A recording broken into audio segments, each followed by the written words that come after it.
दोस्तों, राहुल गांधी ने अपने राजनीतिक करियर में पहली बार कोई संवैधानिक पद लिया है, नेता विपक्ष का पद। लोकसभा के अंदर ये पद बहुत ही महत्वपूर्ण होता है और कैसे इस पद से आगे बढ़कर अब राहुल गांधी न केवल अपने बल्कि कांग्रेस पार्टी के बड़े नेताओं को भी अब सरकार पर नकेल कसने के लिए, सरकार पर लगातार सवाल खड़े करने के लिए शैडो कैबिनेट के जरिए तैयार कर सकते हैं। इस वीडियो में मैं आपको बताने वाली हूं। दोस्तों, अगर ऐसा हुआ, राहुल गांधी ने कोई शैडो कैबिनेट बनाई, तो फिर ये कैबिनेट किस तरह की होगी? क्या इसमें रक्षा मंत्री, वित्त मंत्री, विदेश मंत्री के तौर पर अलग अलग सांसदों को जिम्मेदारी मिलेगी? और अगर ये जिम्मेदारी मिलेगी तो इस कैबिनेट का मुखिया कौन होगा? क्या ये शैडो कैबिनेट बैठक करेगी और ये शैडो कैबिनेट बनाई क्यों जाती है? सब कुछ मैं आपको विस्तार से बताने वाली हूँ, क्योंकि भारत में अगर ऐसा होता है दोस्तों, तो अपने आप में ये पहला मौका होगा और इसकी चर्चाएं शुरू हो गई हैं। लेकिन उससे पहले मैं चाहती हूँ आप ये तस्वीर देखें। दोस्तों, आज लोकसभा के अंदर की ये तस्वीर है और प्रधानमंत्री नरेंद्र मोदी और नेता विपक्ष के तौर पर राहुल गांधी कुछ इस तरह से ओम बिरला को उनकी कुर्सी तक पहुंचाते हैं जब जो चुनाव हुआ था स्पीकर को लेकर वो संपन्न होता है। दोस्तों, मुझे लगता है कि इस वक्त प्रधानमंत्री नरेंद्र मोदी को भी कुछ याद आ रहा होगा। एक टीवी चैनल को दिए इंटरव्यू में उन्होंने राहुल गांधी के लिए कहा था, कौन राहुल? अब जिसके लिए मोदी जी कौन राहुल कहते थे, वो राहुल गांधी न केवल मोदी जी से अब सवाल पूछेंगे, बल्कि कई बैठकों में सीधे मोदी जी के जो फैसले हैं उन पर हामी या फिर अपनी नाराजगी भी जाहिर कर सकते हैं, अपनी असहमति भी जाहिर कर सकते हैं। क्योंकि दोस्तों, जो लोकसभा के अंदर नेता विपक्ष की सीट होती है, जो उसका पद होता है, बहुत ही महत्वपूर्ण होता है। जैसे आप पीएम मोदी जब भी सीबीआई के डायरेक्टर की नियुक्ति करेंगे, मुख्य सूचना आयुक्त की नियुक्ति करेंगे, लोकायुक्त की नियुक्ति करेंगे, राष्ट्रीय मानवाधिकार आयोग के अध्यक्ष की नियुक्ति होगी, इसके अलावा कई समितियों के सदस्य चुनने की जब बारी आएगी, तो राहुल गांधी प्रधानमंत्री मोदी के बिल्कुल सामने बैठेंगे। और ये अपने आप में पिछले 10 सालों के राजनीति जो भी हमारे देश में हुई है, उसमें पहली बार होगा दोस्तों कि राहुल गांधी और नरेंद्र मोदी, जो एक दूसरे को बहुत ज़्यादा पसंद नहीं करते और राजनीतिक शिष्टाचार की ही दोनों की बातचीत है, वो अब आमने सामने होंगे, फेस ऑफ होगा। और अब इस फेस ऑफ से बचे भी नहीं है राहुल गांधी। इसीलिए अब चर्चाएं है दोस्तों कि शैडो कैबिनेट को लेकर भी कांग्रेस पार्टी में एक सहमति बन रही है। दोस्तों, ललन टॉप ने भी खबर छापी है और कुछ और जगह भी मैंने ये चर्चाएं सुनी थी कि राहुल गांधी ऐसी तैयारी कर रहे हैं, विपक्ष इस बात की तैयारी कर रहा है कि क्यों ना एक शैडो कैबिनेट बनाया जाए। इसमें होता ही है दोस्तों कि विपक्ष का कोई भी सांसद या नेता जिसे रक्षा मंत्री बनाया जाता है इस शैडो कैबिनेट में, तो वो शैडो रक्षा मंत्री होगा। एक होगा जिसे वित्त मंत्री की जिम्मेदारी मिलेगी, तो वो शैडो वित्त मंत्री होगा। एक होगा जिसे विदेश मंत्री की जिम्मेदारी मिलेगी या गृह मंत्री की जिम्मेदारी मिलेगी, तो वो शैडो गृह मंत्री होगा। हालांकि सच्चाई यह है दोस्तों कि ये जो शैडो मंत्री होंगे, जो विपक्ष के शैडो कैबिनेट के मंत्री होंगे, इनके पास कोई अधिकार, कोई शक्तियां नहीं है, ना ही इनके पास किसी भी तरह का कोई फंड है। लेकिन इसके जरिए हर एक मंत्रालय पर जवाबदेही विपक्ष तय करने की कोशिश करता है। जैसे आप फर्ज कीजिए कि एक नेता को जिम्मेदारी मिल गई, चाहे वो इंडिया गठबंधन का कोई नेता हो, गठबंधन के किसी साथी का हो या फिर कांग्रेस पार्टी का कोई सांसद हो। फर्ज कीजिए दोस्तों, कांग्रेस पार्टी के सांसद दीपेंद्र हुड्डा को शैडो रक्षा मंत्री बना दिया गया। तो शैडो रक्षा मंत्री का काम है रक्षा मंत्रालय पर और रक्षा मंत्री राजनाथ सिंह के कामकाज पर लगातार नजर रखना और उनके कामकाज को लेकर क्या क्या गलतियां हुई हैं, क्या क्या आलोचनाएं की जा सकती हैं। इससे क्या होता है, एक एक मंत्रालय पर विपक्ष ये दिखाने की कोशिश करता है कि हम ऐसे नहीं कि कोई घटना होगी तो हम उस प्रतिक्रिया देंगे। अब हमारा एक नेता आपके एक मंत्रालय पर दिन रात साल के 365 दिन नजर बनाए रखेगा, क्योंकि वो शैडो रक्षा मंत्री है। इससे होता ही है दोस्तों कि हर मंत्रालय पर एक डेडिकेटेड शख्स नजर रखता है, जिसके जरिए आप जनता के आगे ये विश्वास पैदा कर सकते हैं कि देखिए, हम केवल जवाबदेही संयुक्त तौर पर नहीं ले रहे, हमने बकायदा हर मंत्रालय के लिए, हर मंत्री के लिए एक शैडो मंत्री तैनात किया है। उसकी जिम्मेदारी है वो लगातार उस मंत्री को लेकर उनकी गलतियां उजागर करते रहे। फर्ज कीजिए कांग्रेस पार्टी के सांसद गौरव गोगोई को शैडो गृह मंत्री बनाया जाता है, तो गृह मंत्री के तौर पर अमित शाह ने जो जो गलतियां की हैं, गौरव गोगोई का काम होगा साल के 365 दिन अमित शाह को उनकी गलतियां बताएं। अमित शाह को वो बताएंगे कि पिछले 1 साल से मणिपुर जल रहा है, लेकिन अमित शाह कुछ नहीं कर पाए।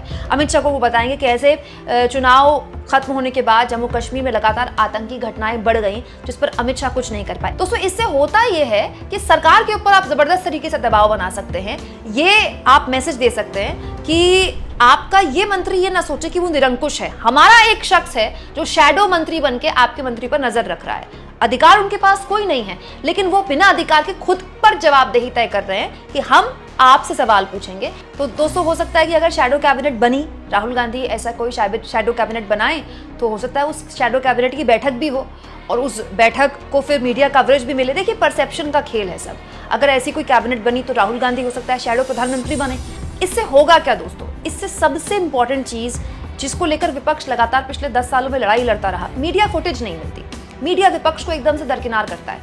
लेकिन जब ये खबर बनेगी कि राहुल गांधी अपना शैडो कैबिनेट बना रहे हैं, उस शैडो कैबिनेट में फलाने को शैडो रक्षा मंत्री बना दिया गया, फलाने को शैडो वित्त मंत्री बना दिया गया, या फिर फलाने को शैडो विदेश मंत्री बना दिया गया, इससे मीडिया फुटेज आप सोचिए कितनी मिलेगी।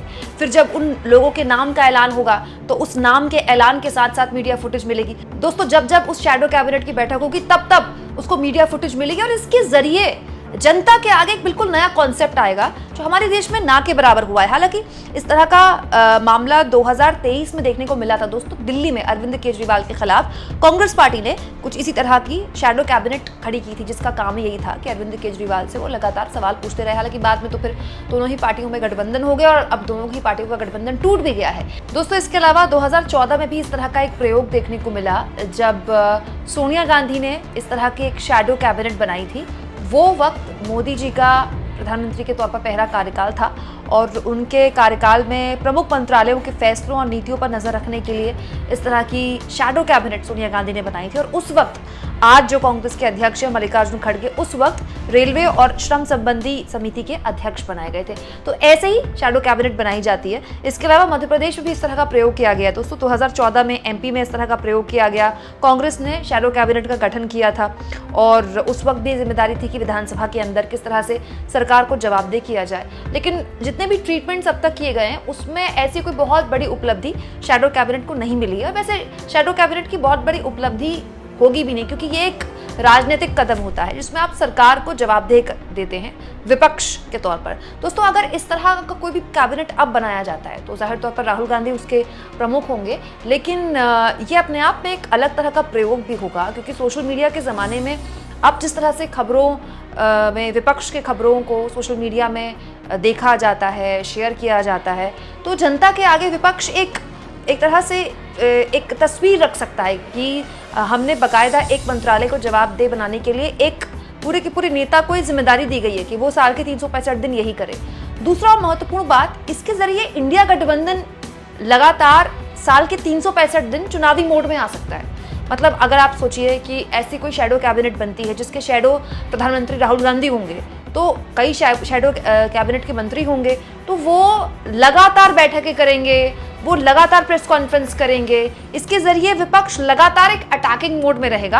और दूसरा, इंडिया गठबंधन के जो दूसरे दल है, जैसे ममता बनर्जी की पार्टी है तृणमूल कांग्रेस, अखिलेश यादव की पार्टी है समाजवादी पार्टी, उद्धव ठाकरे की पार्टी है यूबीटी शिवसेना, उनके सांसदों को भी आप इस शैडो कैबिनेट में जोड़कर एक रूपरेखा रख सकते हैं कि देखिए हम भले ही विपक्ष में हो लेकिन हम गठबंधन को बिना चुनाव के भी साथ लेकर चल सकते हैं। ये अपने आप में एक बिल्कुल अलग तरह का ट्रीटमेंट होगा अगर किया जाता है तो। और हमारी देश की जनता के लिए भी ये एक बिल्कुल नया एक्सपीरियंस होगा, जिसमें प्रधानमंत्री के सामने शैडो प्रधानमंत्री खड़े होंगे, रक्षा मंत्री के सामने शैडो रक्षा मंत्री खड़े होंगे और वित्त मंत्री के सामने एक शैडो वित्त मंत्री खड़े होंगे। ये सुनने में आपको बहुत हल्का लग सकता है दोस्तों, लेकिन आने वाले वक्त में ये एक अच्छे लोकतंत्र की पहचान है। इसके जरिए हर नेता को ये एहसास होगा कि वो निरंकुश नहीं हो सकता और ना ही वो निष्क्रिय हो सकता है। फिर रेल मंत्री अगर हादसों पर कुछ नहीं बोलते हैं या फिर रेल मंत्री लगातार हादसों पर लगाम नहीं लगा पाते हैं, तो फिर रेल मंत्री से उनके शैडो रेल मंत्री न केवल सवाल पूछेंगे बल्कि उनको रास्ते भी बताएंगे। दोस्तों क्या लगता है आपको, इस तरह का कोई ट्रीटमेंट क्या हमारे देश के लोकतंत्र में होता है तो उससे लोकतंत्र को बल मिलेगा, हमारे देश में लोग ज्यादा जागरूक होंगे सरकार के कामकाज को लेकर? कमेंट बॉक्स में जरूर लिखें और जितना हो सके चैनल को शेयर करें, सब्सक्राइब करें और थैंक्स और ज्वाइन के ऑप्शन से अगर आप चाहें तो कुछ आर्थिक मदद भी चैनल की जरूर करें।